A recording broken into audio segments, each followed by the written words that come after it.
ನರಸಿಂಹಮೂರ್ತಿ ಅಂತೇಳಿ ನಾನು ಈ ಶ್ರೀ ಕಾಟೇರಮ್ಮ ದೇವಸ್ಥಾನದ ಒಂದು ಕಾಯಂ ಭಕ್ತ. ಇವತ್ತು ಈ ಭೀಮನ ಅಮಾವಾಸ್ಯೆ ಪ್ರಯುಕ್ತ ಸರ್ವರಿಗೂ ಶ್ರೀ ಕಾಟೇರಮ್ಮ ಟ್ರಸ್ಟ್ ವತಿಯಿಂದ ಸರ್ವರಿಗೂ ಆ ತಾಯಿಯ ಗರ್ಭಗುಡಿ ಪ್ರವೇಶ ಹಾಗೂ ಪಾದ ಮುಟ್ಟುವ ಅವಕಾಶವನ್ನು ಟ್ರಸ್ಟ್ನವರು ಕಲ್ಪಿಸಿದ್ದಾರೆ.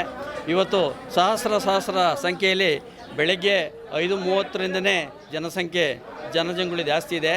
ಈ ವರ್ಷದ ವಿಶೇಷ ಏನಂತಂದರೆ ಜನಜಂಗುಳಿ ಜಾಸ್ತಿ ಆಗ್ತದೆ ಅಂತೇಳಿ ಎಲ್ಲರೂ ಸರದಿ ಸಾಲಿನಲ್ಲಿ ಬಂದು ಈ ಒಂದು ತಾಯಿಯ ದರ್ಶನ ಪಡೀಲಿ ಅಂತೇಳಿ ಟ್ರಸ್ಟ್ ವತಿಯಿಂದ ಒಳ್ಳೆ ಬ್ಯಾರಿಕೇಡ್ ವ್ಯವಸ್ಥೆ ಮಾಡಿದ್ದಾರೆ.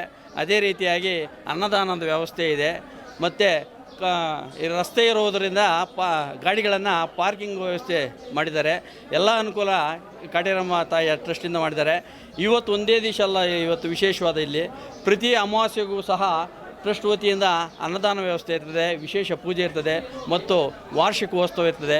ಬಹಳ ಅನುಕೂಲಕರವಾದ ಕಾರ್ಯಗಳನ್ನು ಈ ಕಾಟೇರಮ್ಮ ಟ್ರಸ್ಟಿಂದ ಮಾಡ್ತಾಯಿದ್ದಾರೆ. ಮಕ್ಕಳಿಗೆ ಬುಕ್ಸ್ ಕೊಡಿಸೋದು, ಬ್ಯಾಗ್ ಕೊಡಿಸೋದು, ಒಳ್ಳೆ ಸಮಾಜಮುಖಿ ಕೆಲಸ ಮಾಡ್ತಿದ್ದಾರೆ. ಇದೇ ರೀತಿಯಾಗಿ ಈ ದೇವಸ್ಥಾನದ ಟ್ರಸ್ಟ್ ವತಿಯಿಂದ ಸಮಾಜಮುಖಿ ಕಾರ್ಯಗಳು ನಡೆಯಲಿ ಅಂತೇಳಿ ನಾನು ಒಬ್ಬ ಭಕ್ತನಾಗಿ ಈ ಒಂದು ಕಾರ್ಯಕ್ರಮದಲ್ಲಿ ಭಾಗವಹಿಸಿದ್ದೇನೆ. ಮತ್ತು ಈ ಕಾರ್ಯಕ್ರಮದಲ್ಲಿ ಸ್ವಯಂ ಸೇವಕರಾಗಿ ಕೆಲವು ಯುವಕರು ಭಾಗವಹಿಸಿ ಈ ವ್ಯವಸ್ಥೆಗೆ ಅನುಕೂಲ ಮಾಡಿಕೊಟ್ಟಿದ್ದಾರೆ. ಎಲ್ಲರಿಗೂ ಈ ಕಾಟೇರಮ್ಮ ತಾಯಿ ಭಕ್ತ ಸಮೂಹಕ್ಕೆ ಒಳ್ಳೆಯದು ಮಾಡಲಿ ಅಂತೇಳಿ ತಾಯಿಯಲ್ಲಿ ಪ್ರಾರ್ಥನೆ ಮಾಡ್ತೇನೆ.